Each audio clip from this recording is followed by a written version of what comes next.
Hi everyone and welcome back to my channel. My name is Nades and today I'm going to talk to you about the curly girl. So what is it? This method will help you get shiny defined curls again and also keep it that way.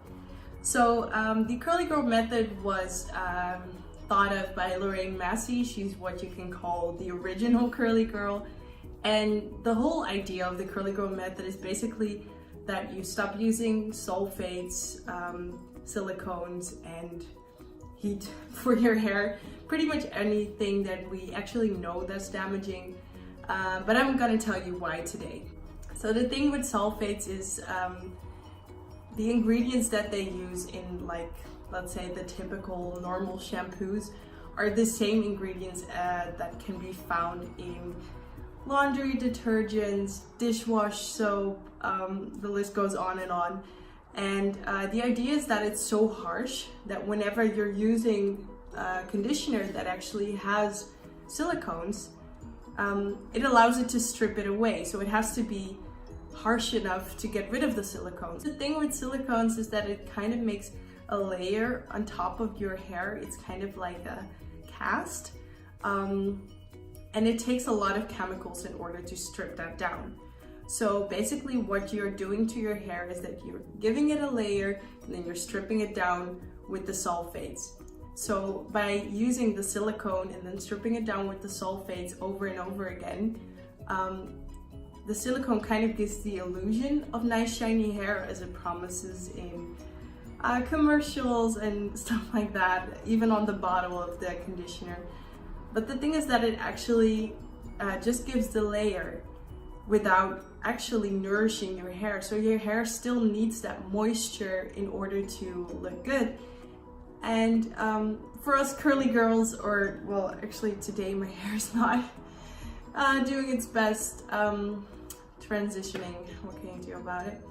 But for most curly girls, this leaves our hair frizzy and dry. And whatever we do, if you put oil in your hair afterwards and use a deep treatment or whatever, it just can't penetrate through the silicone, and that's why you would need the sulfate shampoo. And we actually need something to really moisturize it.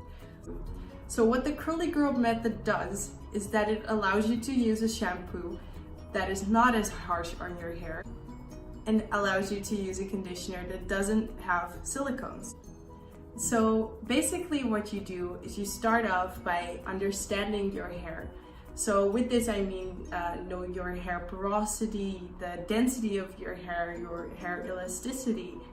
I know that this can sound very sciencey.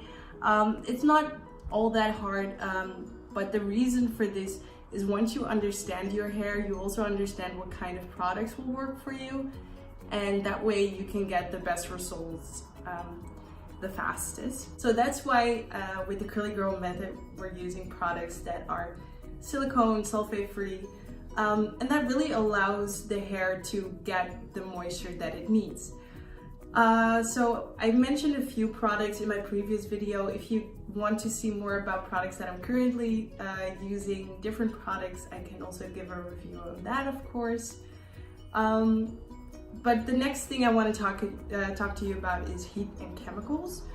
So with chemicals, I'm talking about coloring your hair, color treating your hair, straightening your hair, blow drying your hair with heat. Basically, this way you don't keep damaging it while you try to actually recover your hair. Believe me, I know this is hard. I used to straighten my hair all the time or use a curling iron all the time, which is crazy now that I know that I actually do have curls. As I said, like, they're not living its best day today, but they can be present. But yeah, it's a long way, and I have to admit that it has its ups and downs.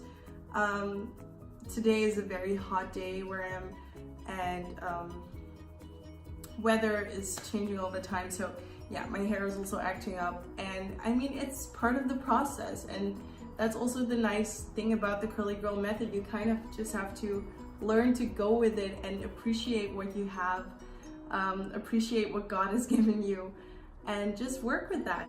But the thing for me is I actually went to a study abroad in Taiwan for half a year, and I was not sure if I was going to bring my straightener.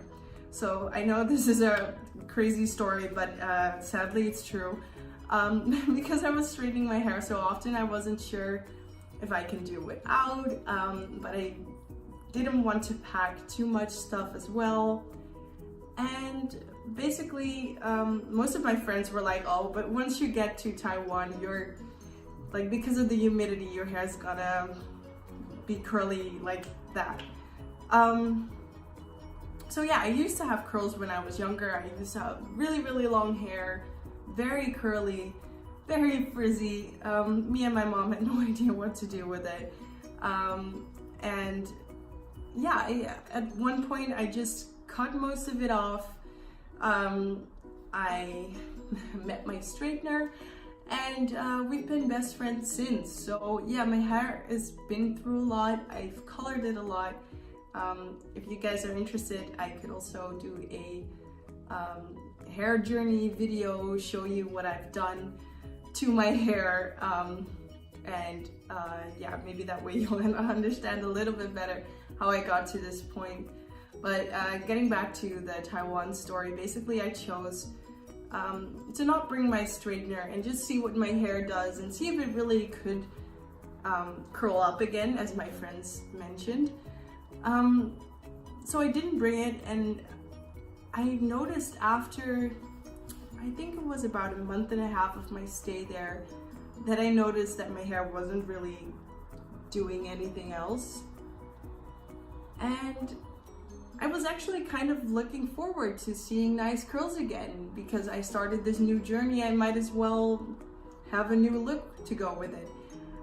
But sadly it didn't, and that's when I started to go on YouTube, search for how do I get my curls back, and that's how I found the curly girl method. So as soon as I found out how the things worked, that you're supposed to do a final wash, I didn't even mention that yet, but basically like one final wash where you use sulfate, strip away all the leftover silicones from your hair and start off fresh from there.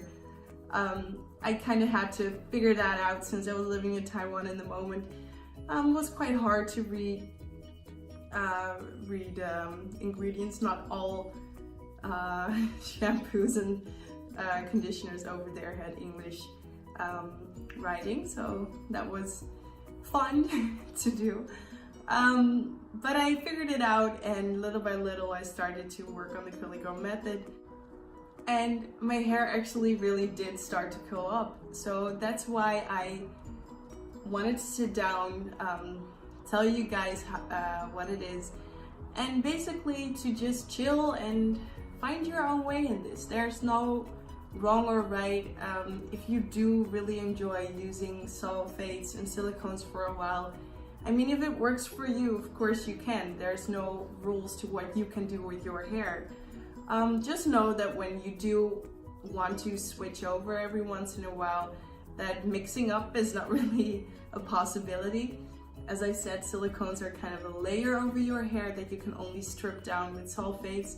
So it's not like you can choose to only use silicones but a sulfate-free shampoo, because that way it will build up and weigh down your hair. So it's one or the other, but it's your hair. Do what feels good for you. But I do challenge you to try this out. I challenge myself to try out the curly girl method for 1 year, not coloring my hair, not using heat on it. Whenever I do use a blow dryer, I always use low heat, low volume as well. What else? Take pictures, enjoy the ride, because your hair will really change. I've noticed more volume, more definition, less frizz, my hair's more soft. So yeah, it's really fun to just track your progress and see how it goes. Another thing that I would like to mention is when you're doing the curly girl method, an important step is when you're drying your hair to not use a cotton towel on your hair. So try to find a microfiber towel, as I did in my last video. I showed you guys I have a really big one. Or you can just use a t-shirt, that works as well. Just to lightly scrunch instead of like really roughing it up on your hair. What I said before, it will help you a lot if you know what type of hair you have.